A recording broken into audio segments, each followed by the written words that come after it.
Alright. Islam. Moorish America. How y'all doing out there?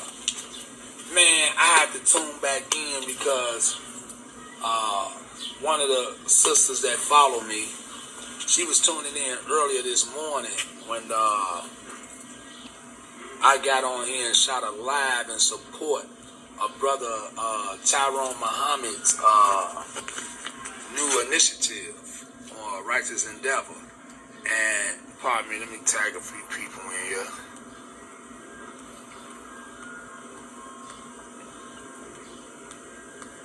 Okay.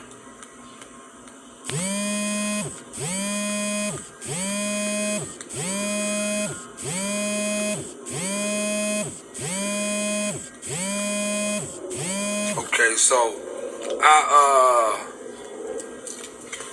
I got on here in support to show our brother some support with this new initiative and endeavor that he's on, and the brother man called it the Truth Ride, or a Truth Ride series. And in that, he talked about how he was going to go around Chicago picking up little brothers and speaking with those little brothers and giving them brothers a platform to finally basically say their piece, right? To have a platform and have a chance to say what it is that they think about what it is that they're going through, not going through, and also to talk about the initiative of all the so-called leaders, community activists, parents, teachers, what have you, right?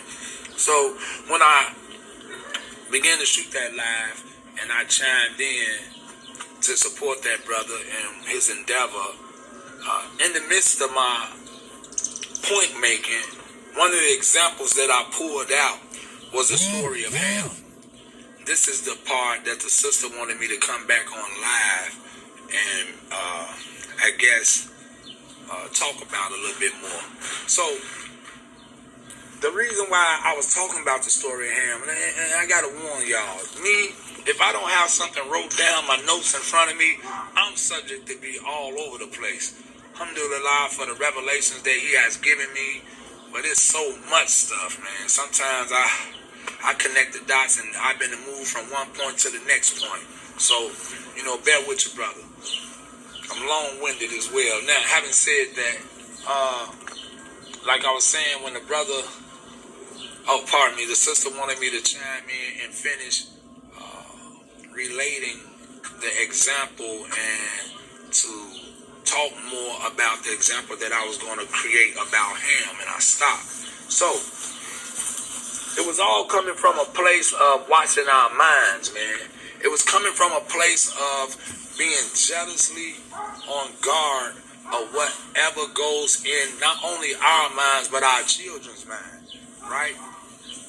As a child growing up, I grew up believing, now I'm going to say this, and I know we've said it so much in our neighborhood that we don't really appreciate what's going on with that. So, let me say this. I grew up believing that the forbidden fruit that Adam and Eve ate from the tree of life, or the forbidden tree, it was an apple, right? Now, I know we done had that conversation many times before. If ain't nobody else done tore that thing up, our brothers in the Nation of Islam done proved, reproved, approved, and all kind of proved that demonstration was false. But we ain't never really took a look at it. The reason why I'm bringing that up is to say that I could not find one Bible that said that Adam and Eve ate an apple off the tree. But the apple is in my head. The apple probably in your head as well. What am I getting to? I'm getting to this. How much stuff is in your head and you believe it to be the truth simply because it was passed to you, simply because it was taught to you.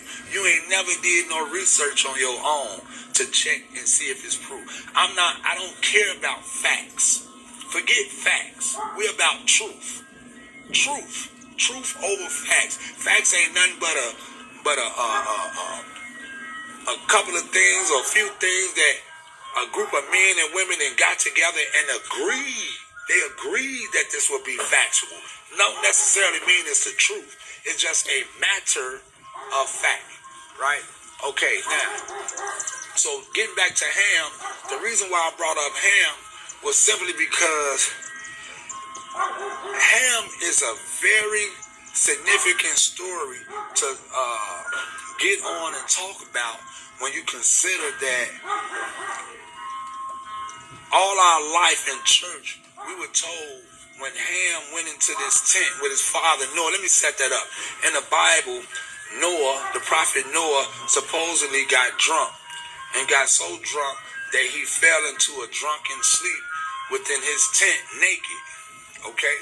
Now, after falling asleep in his tent naked, his son Ham, as the story goes, came in the tent and saw his father naked.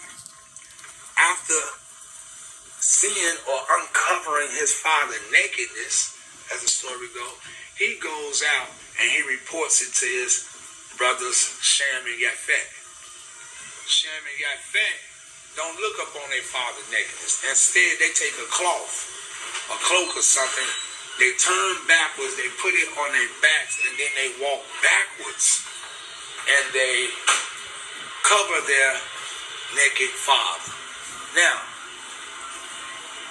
pardon me. Whenever I have heard, me personally, whenever I've heard a preacher or someone demonstrate that ism, they say that Ham committed a homosexual act upon his father. Right? If anybody else heard that, am I the only one that heard that? Oh, no, I'm talking to the people. That when Ham looked up on his father's nakedness, when Ham uncovered his father's nakedness, it was interpreted or has been interpreted by preachers, imams, I done heard them all, say that the thing that Ham did or committed upon his father was a sexual or homosexual act. Okay, here's what I mean by we don't study and we got to be careful about what goes in our mind. Because for a long time, practically all my life, I believe that story to be true. I thought that Ham committed some kind of homosexual act upon his father as well. But then when I began to read and show my self-approval, you understand? When I began to dig in that, when I began to pray and ask Allah for revelation, you understand? What I learned was right over in the next chapter, the next book, Leviticus, the book of laws. We learned in Leviticus 18, chapter 18, 6 through 18, that to look upon your father's nakedness had nothing to do with committing a homosexual act upon his father per se, upon your father per se. To uncover your father's nakedness, you understand, if you look at Leviticus, to uncover the nakedness of anyone was not necessarily uncovering the nakedness of the person that they said. In this manner, or considering the story that we're talking about, Ham and Noah, when Ham uncovered his father's nakedness, it wasn't that he had committed an act upon Noah, his dad. The act actually is being committed upon his mother, Noah's wife. You understand? So when you uncover, look at Leviticus, check what my brother man say on that. Look it up. Check out Leviticus chapter 18, and you will find the rules for uncovering whoever. To uncover your sister's nakedness, you'll find out what that means. To uncover your brother's nakedness, you'll find out what that means. You'll find out what it all means when you study yourself and show yourself approved. This brother Tyrone Muhammad, Reality Ali, any of the brothers and sisters that's out there uplifting fallen humanity, they should not have to go behind the parents, you understand, and save our children, reteach our children.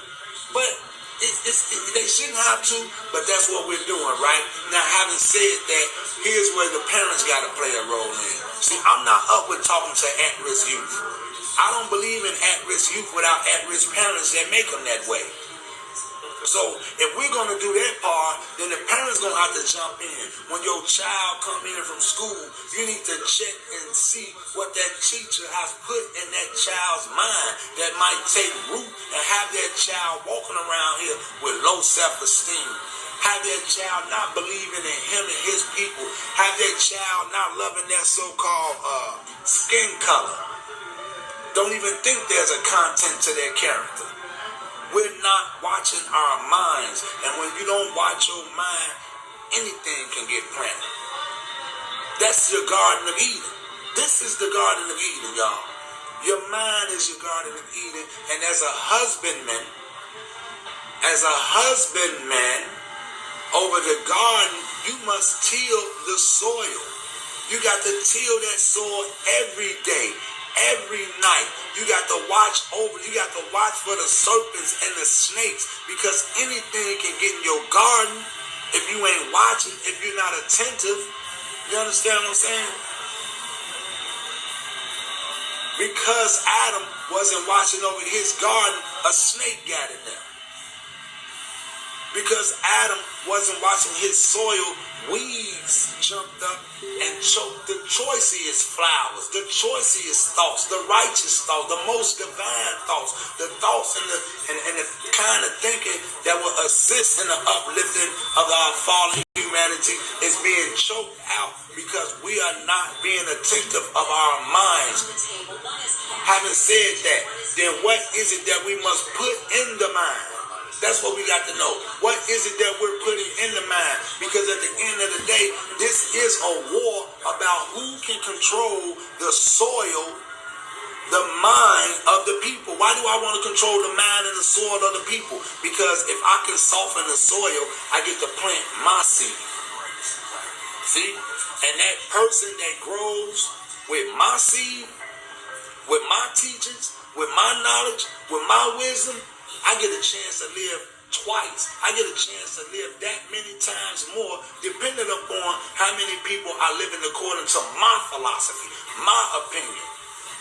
See, we're lazy in our study. We're lazy in our research. And when you get lazy like that, you show up at church, at mosques, at synagogues once on a week, or maybe once or twice out of a weekly basis, and you pay the preacher, or you pay the imam, or you pay someone else to do the required work that you should be doing, so that you might know, so that we might know and know for sure.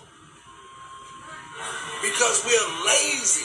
We pay somebody else to put that time and hours of research and cross-referencing in. And just like a little child, immature child, that don't read their homework, do their homework, and don't properly prepare for the test, we just show up the next day, or we show up on Sunday with our paper and pen, just looking for the answers. Just give me the answers. You don't know at the end. See, because you just showed up and got the answers, that's how we came up with an apple in our head. They told us anything, and we ran with it.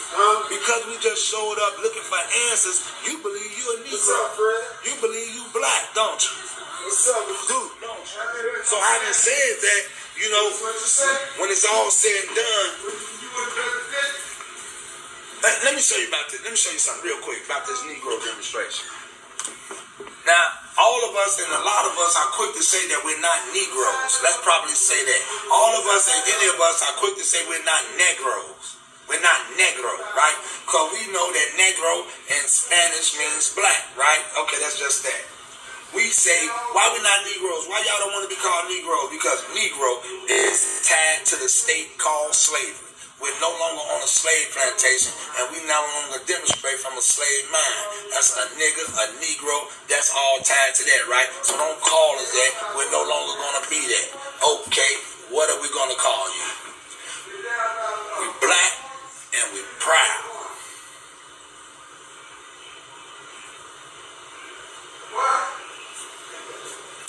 Okay, so basically what we just said was, don't call me in Spanish, what you can call me in English.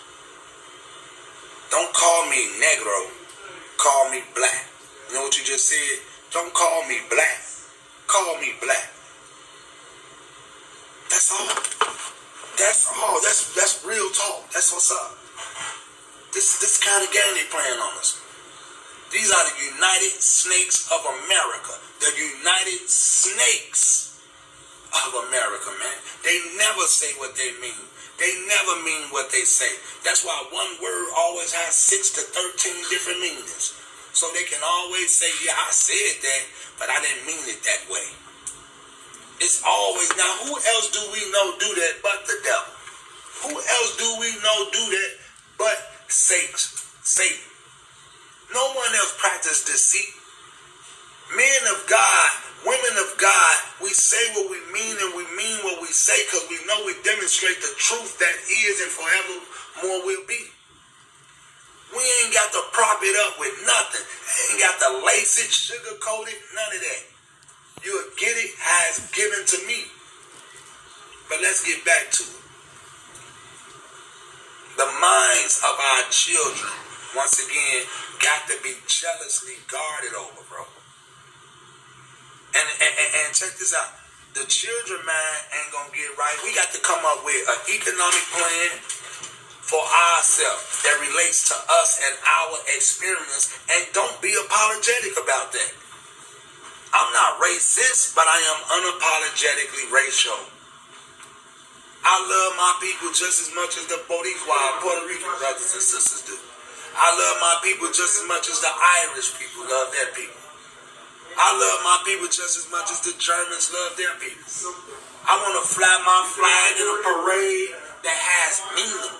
I want to fly our real, authentic, genuine flag in a real national, you understand, community-based, ethnic-based parade that talks up, that deals with us as a people. Not no Buck Billiken, a figment, a cartoon.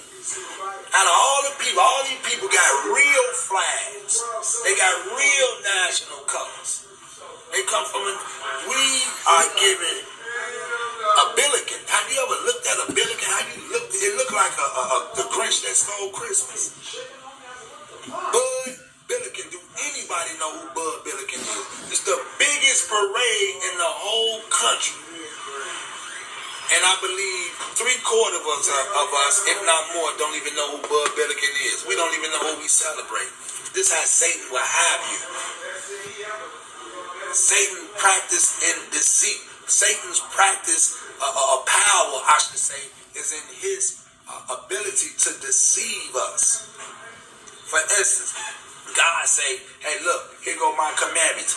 Thou shalt not, thou shalt not, thou shalt not. Right? Here come man. Man come back and say, hey, here go my laws. Here go my legalities, right? Don't do this, no murdering, no stealing, no this. But they don't call it what God called it. Interesting. They don't call, see, it's the same things they're saying part about it. They're saying we shouldn't be murdering. They're saying we shouldn't be killing. They're saying we shouldn't be stealing. The same way God is, right? But here's what happened upon the body. But here's what they're doing. They'll say, God say that's a sin. God says it's a sin, right? Man will come and say, that's a crime. That's a crime. God say, I'm the king of all kings and the judge of all judges. Man will put on his old funky, dirty robe, get up there and say, I'm the judge. You hear me? God say, throw your mercy on me. Man say, throw your mercy on my court. So what's happening here? What's happening right there? Because you're not careful, right? You're not careful. So here's what happened. We go from being fearful of being sinners and committing sins and transgressing against God's laws. We go from being that and doing that, you understand, to being fearful and mindful of not committing a crime and breaking man's law. I'm going to show you the proof in the pudding with that.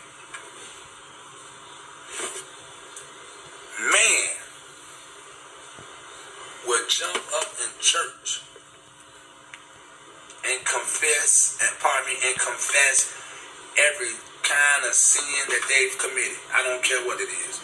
They'll jump up and they'll confess it to everybody, congregation, anybody, everybody that's listening. But I'll be damned if that same man or woman jump up in court and confess their crimes. I don't care how small it is, how many it is. You ain't jumping up in court and confessing the crime, but you'll jump up in church and confess your sins. I know who you're fearful of. You're more afraid of what that man would do to your body as opposed to what God will do to your soul. You got the shame and the glory misplaced. That's the shame and the glory misplaced. People go to school their whole life. I'm talking about all these higher learning institutions. They get all these degrees. They even get this racist Cecil Rhodes Scholar demonstration, right? And yet they don't know a damn, they don't know nothing about themselves. You don't have the knowledge of self, but you got all these degrees. You're just as ignorant as the brother or the sister that ain't never had a day of school a day in their life. Pardon me, let me move. I got a couple of brothers, you know. Brothers get on. That's just how brothers do. They be want to get on camera some kind of way, have something to say. But you know how the foolish be, right? Now that's a brother. That's my good brother. My good brother up there, Red, he just did 43 years. That's the brother, if y'all remember, I was just on here with last week, and we was demonstrating. You know, but anyhow, on the bottom.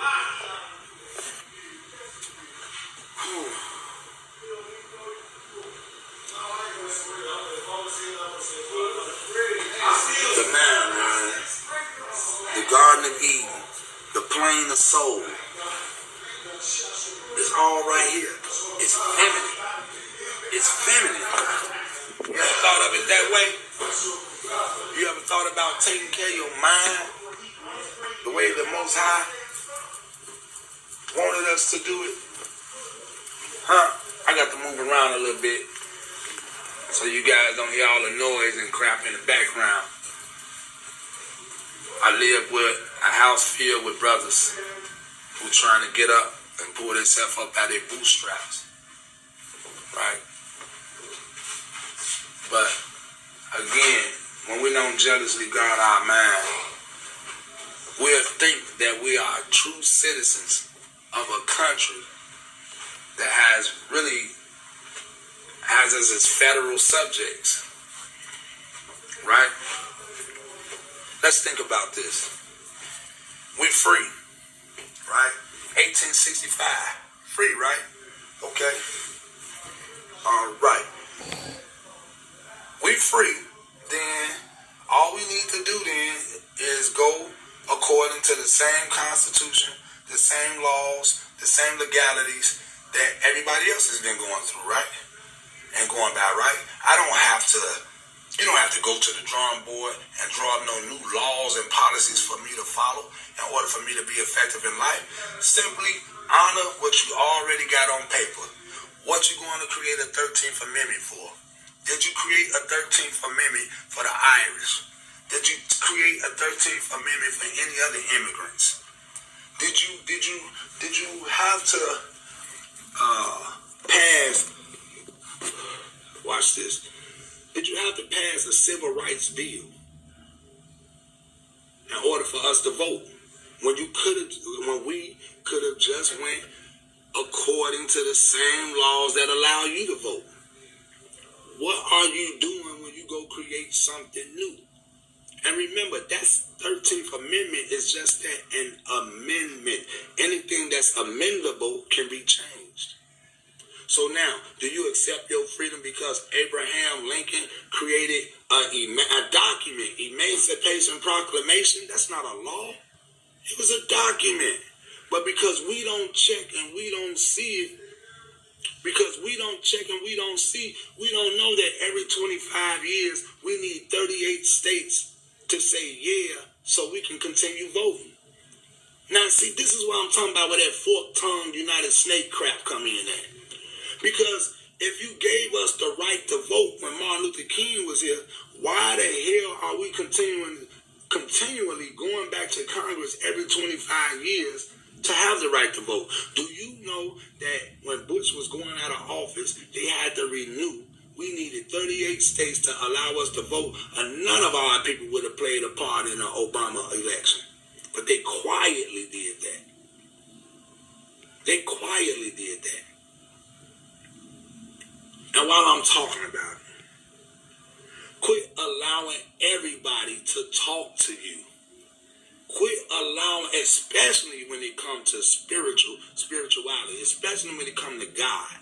You know, it is no marvel that even Satan can transform himself into an angel of light. Let me say that again. And it is no marvel that even Satan can transform himself into an angel of light, says the book of Corinthians. Then we go to the book of Job, and we learn that when the angels came to present themselves before God, they said Satan was in the midst of those angels. Why? Because the devil is an angel too. That's what they're not telling you. The devil is an angel too, bro. And the reason why I'm bringing that up is, Rome, in this sense, can make itself appear to be right. I mean, you could have great intentions, but let me tell you about intentions. Good intentions. How many of my older brothers and sisters know this before I even finish? What do good intentions do, brothers and sisters? Good intentions pave the road to hell. So I don't care about the intentions. We ain't demonstrate. We don't care about the intentions. What we're trying to get to is this: you can't allow anybody and everybody to talk to you, especially in the way of divine knowledge or spirituality. Because what happens is your soul, your soil is wide open. You're telling the brother or sister that's there to teach you, to plant these seeds in your soil, that I trust you as a divine surgeon of God, that you have clean well, that you voodoo, so to speak. You understand? And that you coming at me with a clean and clear conscience and divine conscience, right? And as my divine surgeon, and as me being your patient and trusting you with my soul laid open bare for you to assist me, I'm trusting you just like any other doctor. I'm trusting that you will go in there and you will assist me and you will fix me, right? And you won't hurt nothing, and you won't break nothing, and you won't add nothing that wasn't there before you went in there, right? And when you come out, I'll be all the more better. See, this is why it's that serious. It's that intimate, right? It's this intimate. I was telling everybody, whoever listened to me the other day, about intercourse. And you have to be careful about who you have intercourse. This is intercourse right now. I'm having intercourse with any and everybody that is listening to me right now, that has me up to their EAR. You have me up to your EAR, your ear, so that you could hear, HEAR. And anything that comes through your ear for you to hear goes straight to your heart, HEART. Ear, hear, heart. You can't allow anybody to talk to you. They might be a whispering jinn. They might be a snake. They might be a demon, right? And since we know wrong can make itself seem seemingly right, that tells me I got to be on top of my business. As a soldier of God, I got to meditate on the word of the Lord all day and all night so that don't no negative crap get in. Because that's how easy it does. I can walk past you whistling a tune and you can pick it up and begin to sing it. Just like that. I call that mental STD, or mentally socially transmitted diseases. It's the fears. It's all the worries and concerns that we took on without having the experience to have those fears and worries and concerns. For instance, I made an example earlier about me. I'm a grown man. I'm scared of a mice. Like, what the hell? Jumping from a mice. I don't even want to kill it. I don't want to feel how I feel when I squish it up under my feet. Yeah. But I ain't squished no mice under my feet to know how that'll feel. I ain't caught no mice and killed it. I don't know why. The reason why I'm running from a mice is simply because I saw my mom and daddy doing it as a kid. And because I saw them do it, mental STD, right? I took it on. I took those fears, those worries and concerns, and it grew with me. And I ain't never had a bad experience with a mice or a rat, but I'm jumping and running away and hollering every time I see them, just like my mom and dad used to do. It took a long time for me to stop spitting on the broom when I sweep my feet with it. Only because they said it was bad luck. I had no proof. I never cross-referenced it. I never researched. And that's what we got to understand today. That's our job. It's not our job to simply go with the flow. Our job is to improve on and better anything and everything that our people did before us. That's our job. That's our responsibility. Our job and responsibility is to come up with a curriculum. We ain't got to no longer complain about this racism in their school. They're not teaching us about us.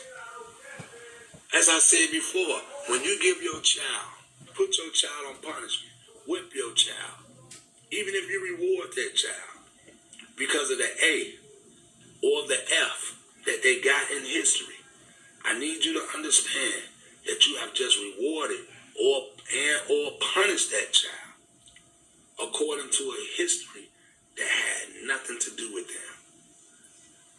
That's crazy.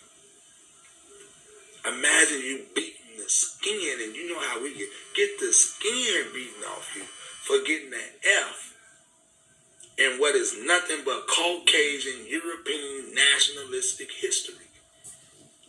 Whoop my tail for my history. Whoop my tail if I don't eloquently speak the language that we ain't speaking at all. Ours.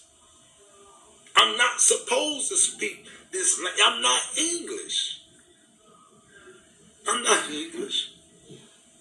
This is my accent. I don't speak broken English.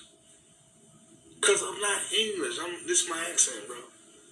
I'm more concerned and worried about my language that y'all stripped out of our tongues.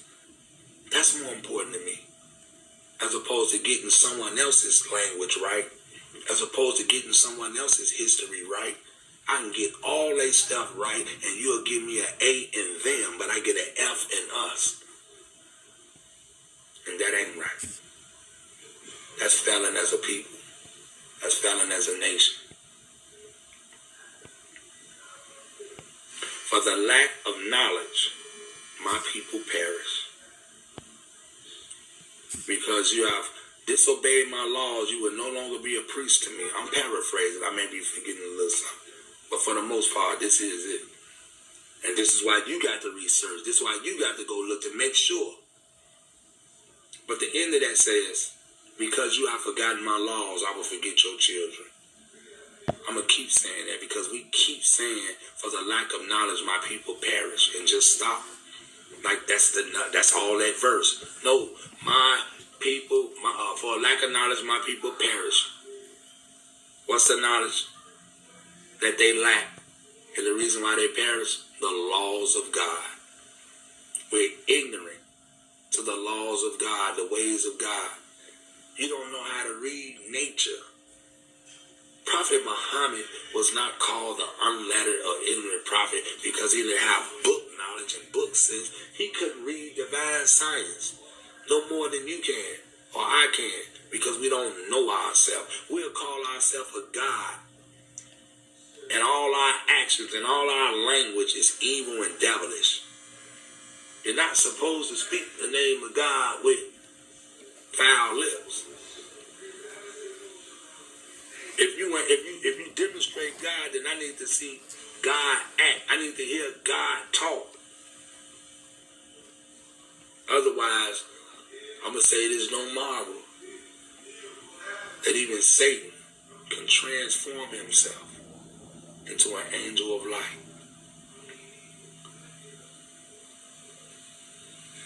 Be good to each other. Watch our children. Peace and goodwill. I'm your servant, serving you. Brother Evans is.